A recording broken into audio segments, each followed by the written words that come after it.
Assalamualaikum warahmatullahi wabarakatuh. Saya Riani, saya guru mata pelajaran PPKN di SMK Negeri 1 Ciasem, Kabupaten Subang. Di sini saya akan membahas tentang permasalahan mengenai pengaruh kurangnya literasi terhadap kemampuan berpikir kritis siswa pada mata pelajaran PPKN di kelas 11 TBSM. Pada minggu lalu, saya telah menugaskan siswa untuk melakukan kegiatan diskusi sekaligus presentasi ke depan kelas dengan materi pelanggaran hak asasi manusia. Jadi anak-anak sudah saya tugaskan untuk masing-masing memberikan satu contoh kasus pelanggaran hak asasi manusia, kemudian dibahas bersama-sama melalui diskusi kelompok. Pada saat sesi tanya jawab, saya perhatikan ternyata pertanyaan-pertanyaan yang diberikan siswa itu hanya bersifat narasi. Ini ada data yang sudah saya tampilkan. Jadi kebanyakan pertanyaan yang diajukan oleh siswa kelas 11 TBSM ini hanya bersifat narasi.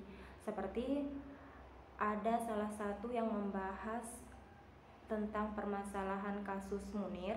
Jadi anak-anak itu menanyakan seperti kapan dan tanggal berapa Munir meninggal, pada jam berapa, kemudian ketika meninggal di pesawat pada ketinggian berapa. Padahal hal-hal seperti ini saya pikir bisa mereka dapatkan lewat internet. Saya sangat berharap ketika mereka bertanya atau diskusi kelompok, mereka menanyakan bagaimana seharusnya sikap pemerintah dalam menangani kasus Munir ini, atau bagaimana sebagai masyarakat kita memandang kasus Munir yang sampai sekarang belum selesai. Namun sebelum saya bahas lebih jauh mengenai permasalahan yang ada di kelas 11 TBSM ini, mari bersama-sama kita baca dulu, kita lihat dulu maksud dari literasi dan berpikir kritis itu sendiri. Jadi ini sudah saya dapatkan beberapa definisi yang sudah saya ambil dari berbagai sumber, salah satunya dari internet. Yang pertama, pengertian literasi dapat diartikan menjadi literasi secara umum, baik baca tulis, dan bisa juga diartikan sebagai literasi digital. Yang kedua, berpikir kritis adalah sebuah kemampuan dalam menganalisis dan mengevaluasi informasi yang didapat dari hasil pengamatan, dari hasil pengalaman, penalaran, maupun komunikasi untuk memutuskan apakah informasi yang didapat dipercaya sehingga dapat memberikan kesimpulan yang benar. Merujuk pada definisi ini, saya mengambil kesimpulan bahwa anak-anak menanyakan hal-hal yang bersifat narasi seperti yang tadi sudah saya sampaikan. Salah satunya adalah karena faktor siswa kurang berliterasi, baik itu literasi baca tulis maupun literasi digital.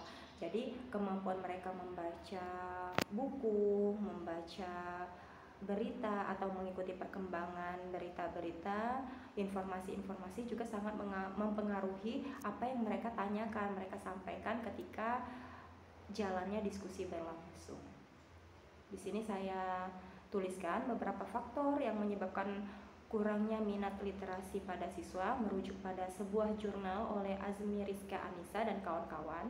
Yang pertama, mengapa siswa sangat kurang minatnya dalam berliterasi? Yang pertama, karena belum adanya pembiasaan dalam membaca yang ditanamkan sejak dini. Yang kedua, mungkin saja akses dalam fasilitas pendidikan belum merata. Kemudian, permasalahan dalam lingkungan sekolah. Yang pertama, terbatasnya sarana dan prasarana membaca seperti ketersediaan perpustakaan, juga buku-buku bacaan yang bervariasi. Kemudian belajar yang kurang memotivasi para siswa untuk mempelajari buku-buku tertentu di luar buku paket. Selanjutnya, kurangnya role model dari kalangan guru bagi siswa dalam hal membaca. Jadi dalam hal ini memang peran guru sangat berpengaruh sekali untuk mencontohkan ke siswa bagaimana ketika kita sering melakukan literasi, maka akan banyak pengetahuan yang akan kita dapat pula. Kemudian permasalahan yang ada di luar lingkungan sekolah antara lain kurangnya memanfaatkan sebuah teknologi informasi sebagai sarana pembelajaran. Bisa itu melalui internet, bisa itu melalui televisi. Selanjutnya, terakhir, alternatif yang bisa saya berikan kepada siswa terutama di pembelajaran PPKN ini, yang pertama, sebaiknya harus menanamkan kesadaran kepada siswa. Jadi guru menanamkan kesadaran kepada siswa bahwa dengan literasi kita akan dapat mendapatkan informasi yang jelas, akurat, dan juga logis. Kemudian yang kedua, solusinya adalah kita harus menugaskan siswa untuk membaca di rumah. Jadi sebelum mereka belajar di sekolah, sebaiknya mereka juga belajar di rumah dengan membaca. Kemudian menugaskan siswa membaca di kelas minimal 10 menit sebelum pembelajaran dimulai. Jadi sebelum pembelajaran kita dimulai, baiknya anak-anak diminta untuk literasi terlebih dahulu supaya apa yang mereka baca nantinya bisa bermanfaat untuk pembelajaran selanjutnya. Kemudian terakhir, kita bisa menugaskan siswa untuk memanfaatkan teknologi seperti internet dan televisi untuk melihat kabar berita nasional maupun internasional.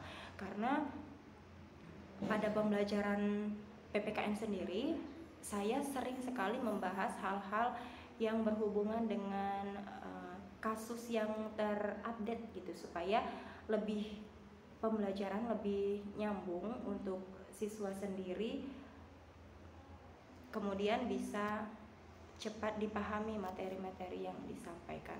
Mungkin ini saja pembahasan saya kali ini, semoga bermanfaat. Saya akhiri, wassalamualaikum warahmatullahi wabarakatuh.